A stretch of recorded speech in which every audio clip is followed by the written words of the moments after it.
rabbiting on. Oh, that's nice. Rabbiting. I always He like it started when singing Miriam that sings. last night. I was really touched that he even knew it. I saw that Ellen Who knew it? Allard put on Facebook that we had used her song last time. I was very excited to get a It was shout very out. cute. Very exciting. Rabbiting on, rabbiting on, rabbiting on, rabbiting on. 3 rabbits, maybe a guest, doing what rabbits do best. Rabbiting, rabbiting, rabbiting, rabbiting on, rabbiting on. Welcome to Rabbiting On. Rabbiting On. Rabbiting on. It is lovely to be together. This is our 36th episode of Rabbiting On, which feels a very auspicious number for us. And our last one of series 2. No. Sad faces. Yeah. We're hoping for a series 3. We'll keep you updated about what's happening. But this Can is we our lobby final episode. Can we lobby RJ, please? Yes. Please send your emails and texts to the Movement for Reform Judaism to lobby for season 3. Yay. Yay. So we thought we'd start our last episode of season 2 with how we start every pre-meet to our podcast, which is we do a sound check, and producer Dan always asks us the same question and we answer exactly the same each time. What did you have for breakfast? Although, So Miriam, this morning's was knew. a revelation. I mean, Oh, I can't quite get over Debbie's new breakfast product, which I I'm think, really excited. I mean, it's Mother's Day on Sunday. I'm just wondering whether Johnny and Ben might have heard this episode before then, because basically, Do you want me to text them? the well, link? I have a policy that everything's better in a wrap. Okay. But there's no In a rap, like in a rap RAP or in a WRAP? we would definitely love not to an hear you RAP rap, Miriam. because do you know I was Miriam. thrown out of the brownies for turning the brownie promise into a wrap. So I have an issue with that kind of wrap. But I do think any food product put in a tortilla wrap just is elevated. But Debbie might controversial. have a whole different. I mean, today's revelation was just like a whole different. Debbie, you have to share it with the listeners. So I don't know how much appropriate product placement we're allowed. I know this isn't the Beeb, so we're okay. But I discovered a few months ago, I've kind of been slowly buying them for my girlfriends. I might have to just send them to you guys. They're called crumpets. And it's basically a little plastic box, and they are designed to fit in the little sandwich thins that you can get that are kind of meant to be like a low-fat way of eating a bit of bread. So you put the bottom of your square sandwich thin into the box, and then you pick your filling. It could be, I mean, my kids love a bit of Nutella, or they'll have peanut butter and cheese, or as Robin so often has on her crumpets, a bit of peanut butter and Marmite. Yay. Or Marmite and cheese, or Miriam apparently wants to go for tuna and cheese. But To be honest, I'm actually a cheese and beans kind of girl, but I'm worried. I'm not sure I would risk the beans. Yeah. But you see what you think. So you put your bottom bit in, you put your filling in the middle, put the top of the sandwich thin on, and then the top of the box has these little ridges, and you put it on top of everything, crimp the edges, and you end up with a little sort of almost like a giant ravioli shaped sandwich thin with the filling in the middle. Pop it in the toaster. Now I You have want a ricotta and delicious spinach hot in there. pocket. It's absolutely delicious and clever. It does occasionally pop open. So we might now have a cheesy, milky toaster, which has upset everyone. But it's really good. Didn't have one today, but it is really good. It's like taking Breville to a whole other level because you don't need an extra device on your work surface. You're rapping and you don't even know it. Breville to another level. You see, you can't help yourself. I reckon that all these companies will just go, you're wasted in the rabbit. You need to come and do our PR. And with a sandwich toaster like Breville, I'm sure other devices are available. Although there's only really one made by Tower. I always put sort of oil or butter a bit on the outside so it gets a nice sort of crispy finish. So in a way, the crimpet's much healthier because I'm not buttering the outside. Especially once you put Nutella in the middle. You could always have some nice marshmallows in there too to make up for the fat that you haven't put on the outside. Nuts are protein. They're good for you. We definitely missed a trick. This could have been a whole episode of what we would recommend for breakfast. I'm learning a lot. Yeah, I have the same breakfast every breakfast, but maybe I should get. What do you have for breakfast, Robin? Share with the nation.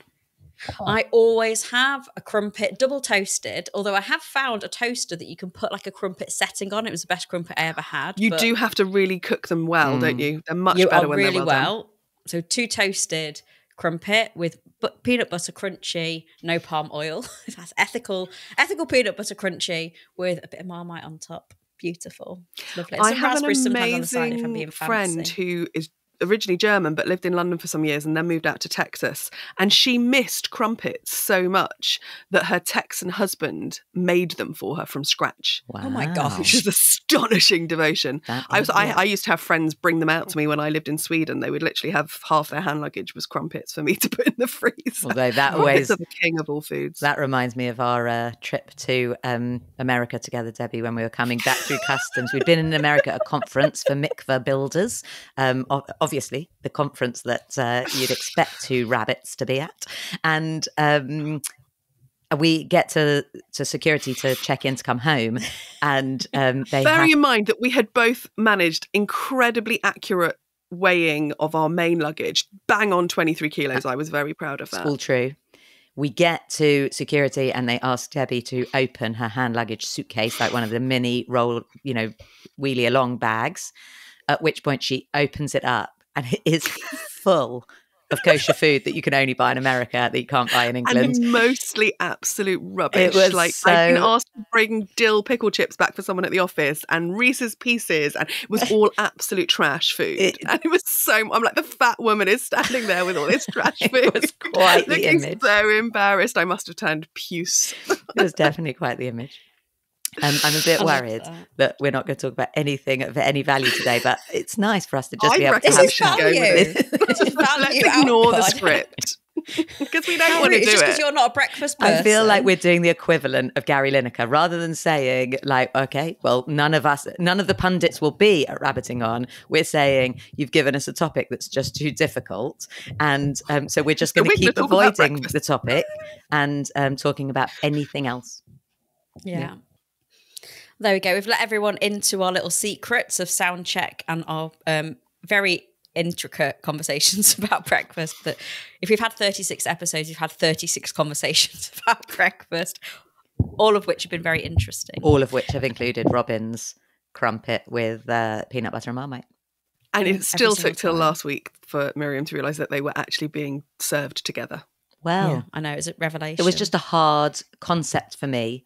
To think of those things and going on the same crumpet. I just assumed it involved 2 crumpets with a different topping on each. No, I mean, I've got a lot more to say about Marmite and peanut butter, but we'll save that for series 3, season 3. Also, it could be a good post-Pesach carb fest, like, because it is, anything that involves a crumpet and Marmite and peanut butter after Pesach is like what do you do for Pesach, Robin? Oh, I have a whole thing. Being a vegan at Pesach, Ashkenazi vegan, it's not easy. No. Vegetables. No, it isn't. Lots of vegetables. Yeah. Right. We should get. Not an easy one to lead. This one is every time topic wise. Every time I try, we're going to keep pulling you off. One of you keeps pulling us off track, and that's because it's not. It's understandable that talking about this topic is hard. It's hard within communities. It's hard doing it publicly. It's actually hard having this conversation around the family, Friday night table, because conversations have got so polarized. We're talking about Israel and Palestine, of course. Conversations get so polarized. People's emotions are so heightened.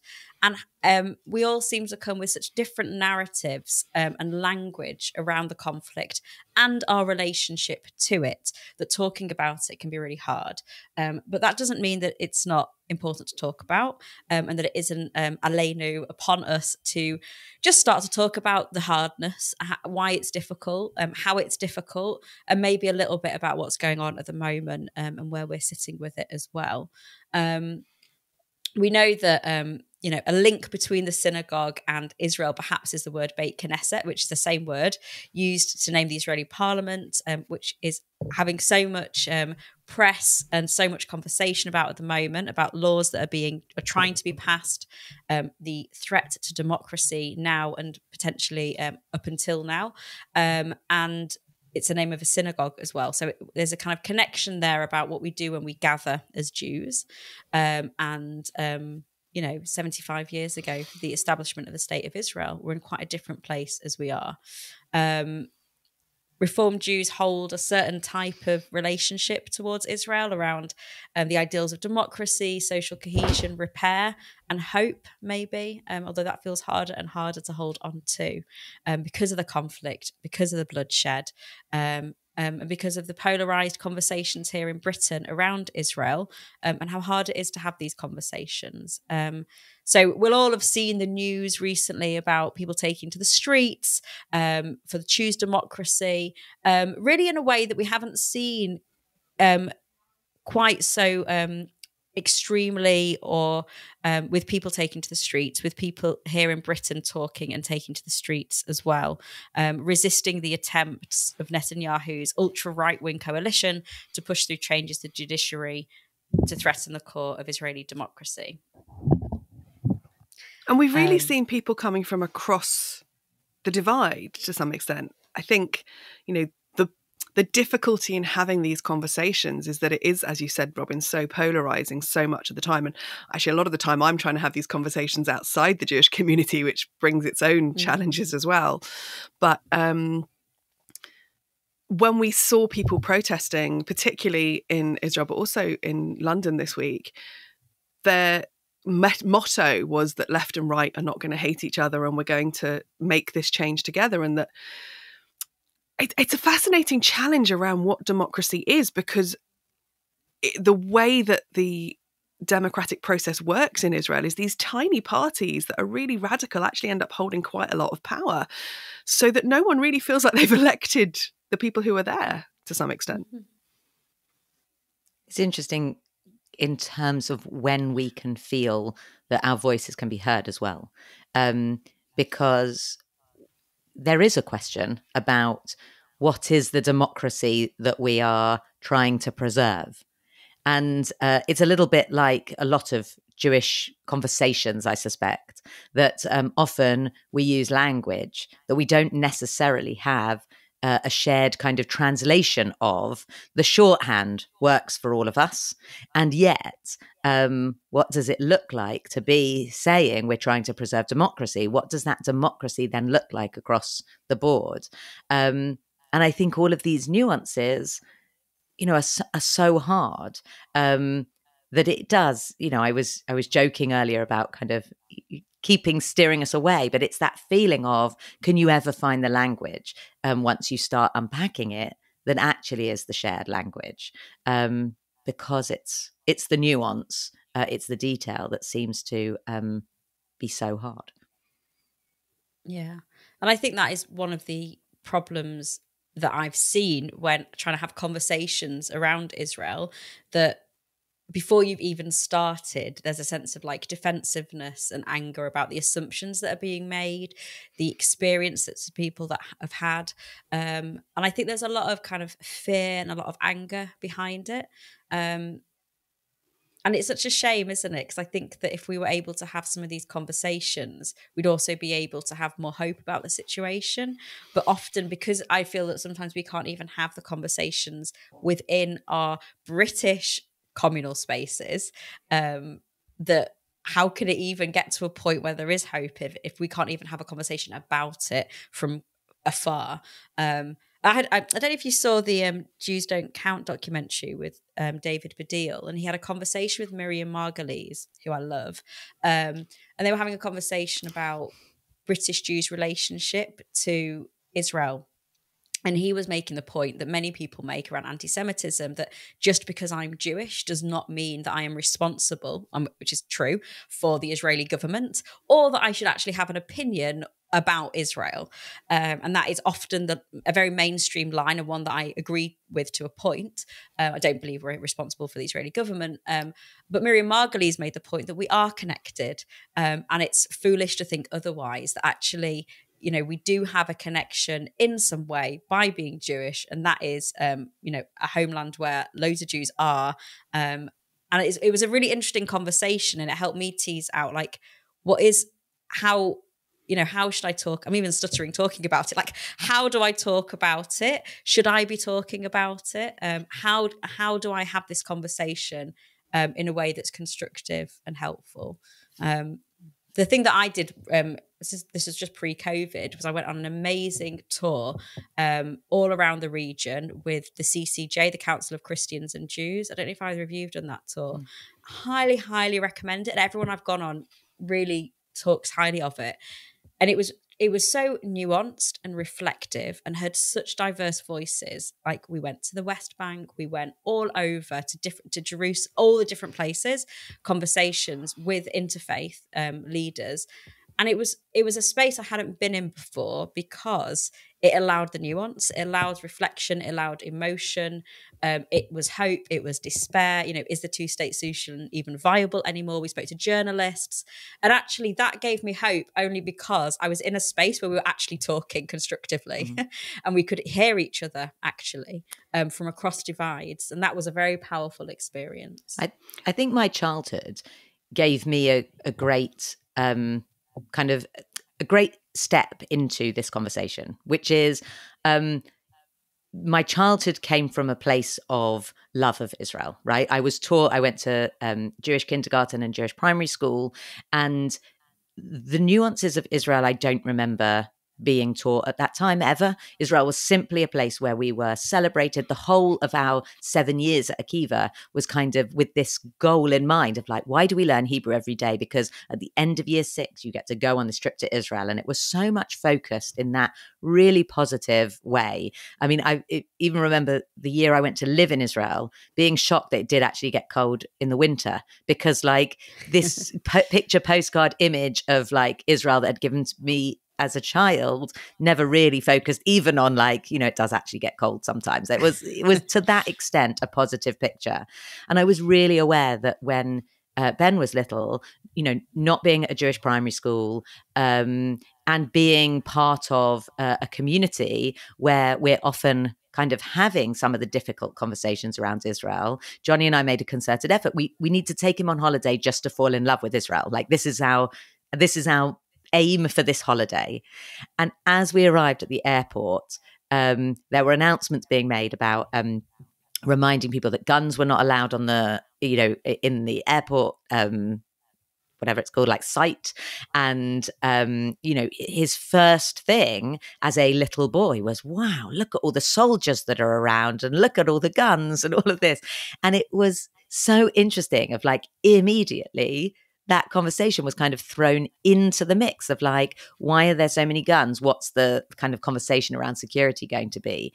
And it's hard because I think the conversation is an easier conversation to have when you've come at the conversation from a place of love.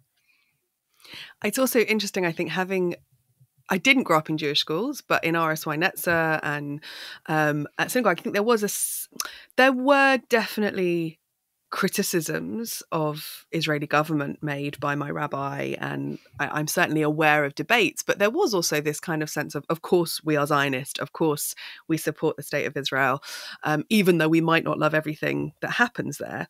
And I think it was probably only about a decade ago that I started to realise that in places in the UK, Zionism is a slur. It's an attack word against us. And doing a lot of dialogue work. So I went on a trip, not dissimilar to yours, Robin, but organised by St. Ethelberga's Centre for Reconciliation and Peace, with 4 Muslims, 4 Christians and 4 Jews, travelling around Israel, the West Bank, visiting peace projects, but also people who, you know, live in refugee camps and people who live in settlements, and, you know, just really listening to everyone's stories. And one amazing Christian colleague who I still do a lot of work with, who'd chosen to come on the tour because he was very engaged in the Free Palestine movement and really wanted to hear the other side. He felt he'd not exposed himself to the other side. And I now go in and talk with he organises interfaith training for clergy. And the first couple of years I went, he said to me specifically, you have to tell them that you're a Zionist, but do it towards the end when they've started liking you, which was a bit of an assumption. But like that sense that because they understand Zionism as such a negative thing, to hear nuanced Zionism, to hear Zionism that wrestles and that loves Israel but also struggles with Israel, was an important part of the learning. So I try to be really honest now with the groups and say that the way I talk about things can be really changeable depending on what the person I'm talking to says, because I tend to almost always be deliberately argumentative. Whether you're coming from the right or the left, I will argue the opposite because there's so much grey and I can see so much on both sides. And even though I know I would situate myself further to the left, I find myself saying things that my grandfather would say, who Gary used to just drop Israel into the conversation to watch us explode against each other. And that's often how it is for families, right? There are these polarizing views. But actually, I think having talked for years about how being a Zionist doesn't necessarily mean I support everything the Israeli government does. It also doesn't mean that I don't think Palestinians have a right to self-determination and to live in peace and security. There is a sense of pride now that Israelis are standing up and protesting on such a large scale. They're doing it in London, they're doing it in Israel. And I hope it is the beginning of a move to change and to allow... I mean, we always joke that you can criticize Israel in Israel much more than anywhere else, right? The Israelis have a very open, deep dialogue about the challenges of living in Israeli society, much more than we sometimes are able to here. But hopefully that dialogue is moving across the board now and not just in its little pockets of conversation. Yeah. And I think there is something very powerful at seeing such mass movement, and we know that there've been activists doing amazing work for a better situation there. And when it's interesting because we've used the term sides, on that side, on this side. And it reminds me of the work of the charity Solutions Not Sides, which is really powerful. And it's again changing the language, but not only the language, the framework of how we talk about these things, of changing it from them and us to and where are we brought together. We had a panel event at Jackson's Row before COVID, pre-COVID, at BC, and that was so powerful because two young activists from different backgrounds whose family, it's a Palestinian woman whose family had been killed. It was a young Israeli activist, and they came together and they spoke, and it was the most powerful thing to see them having those conversations, as painful as they were, but they'd chosen to be in that space together as part of their activism, and that gives great hope as well. And we're seeing these big protests now putting into action a different, more public conversation. And I guess the challenge for us is getting involved not only in this threat at the moment to the particular democracy that's there, and also to progressive Judaism, because ironically, it's one of the hardest places to be a progressive Jew, not being able to get married. There's now a threat about our conversion candidates or people who have converted being recognised from the state.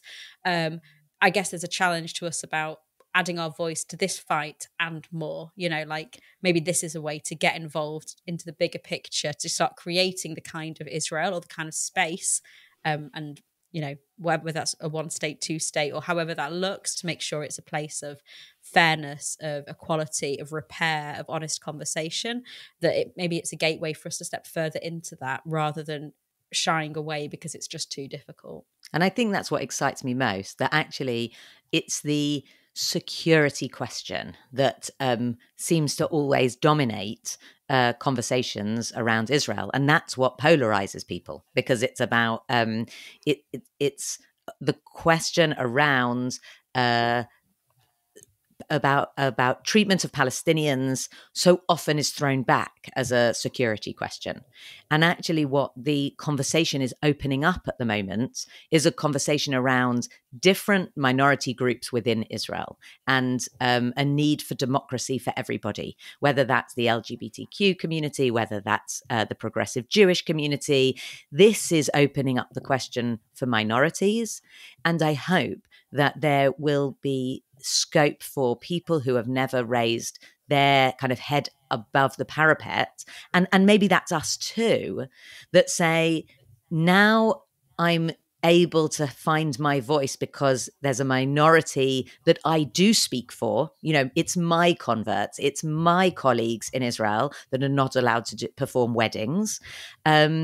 that we then elevate our voices to be part of a conversation around everybody's need for democracy, across the whole population. And I think quite often it is that sense that we get from Solutions Not Sides of hearing each other's stories and talking less and listening more sometimes. So one of the most powerful things I heard from Solutions Not Sides speakers was both young activists saying, don't tell me you're pro-Israel or don't tell me you're pro-Palestine, because that means you want us to stay locked in this situation. Tell us you are pro-solution. And it was such a hopeful message of, it's not about taking a side. It's about finding a livable solution where everybody is heard and honoured. And that sense of what it means to really hear each other's stories.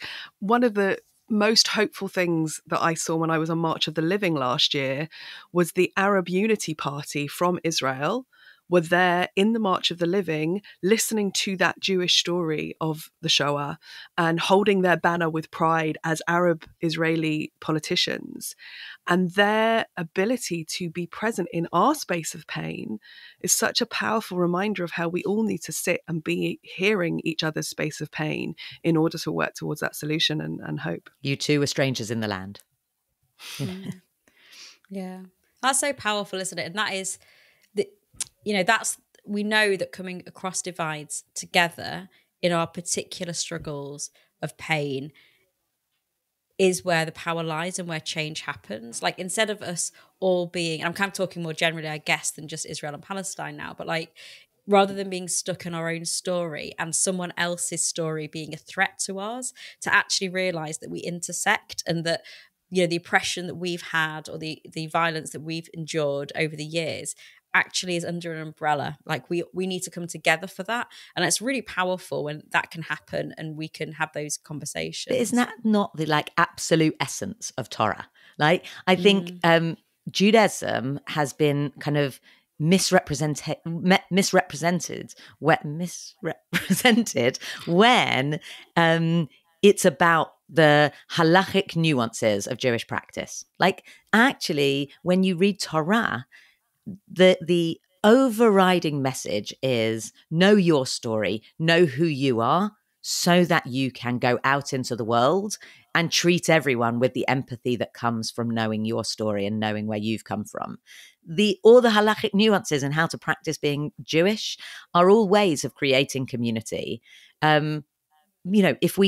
If we could create an Israel where those two pillars were able to sit together, rather than the politics ending up being controlled by the nuanced practice rather than the overall image. Yeah, I think as we're coming to the end of our episode, maybe it's also coming out of that point that we're in this moment between Purim and Pesach, and we spoke about Dr. Jeremy Schonfield's, teaching about Purim being that kind of teenage sense and Passover being an adult way of being able to deal with these stories of oppression and pain and slavery and freedom. And actually, like, our conversations around Israel can be so Purim. We can't tell the difference between Haman and Mordechai. We're kind of trapped in that sense. God certainly isn't in the conversation. It's just about facts and, our own experience. And in Pesach, we're able to sit around a table through ritual. We spill the blood, we recognize the pain, we can hear the story. And as you said, we step into, you were strangers in the land of Israel. What does that, in Egypt rather? It's a Freudian slip. We're slaves in Egypt. What does that mean to you today? And maybe that's our ideal, that we have a Seder table rather than a kind of chaotic, drunken Purim carnival in these conversations. So there we go. Should we end on a kind of high, if we can, towards Nissan, towards freedom, liberation, and hopefully our conversation, there's always a risk with these things. We're very aware of having a conversation about something that is so bland because we're being so careful. But I think we've been able to talk to some of the something within it, and maybe there's more conversation to be had, or there certainly is. So lovely. I'm going to really miss having our like fortnightly catch-ups in this way. So please, as well as doing what you need to in your activist world, make sure to send a letter into Movement for Reform Judaism for season 3. Have a wonderful Pesach. Have a great few weeks and months until we see you next. It's been lovely to be with you all, and that's a wrap for our 36th episode of Rabbiting On. Bye. Bye.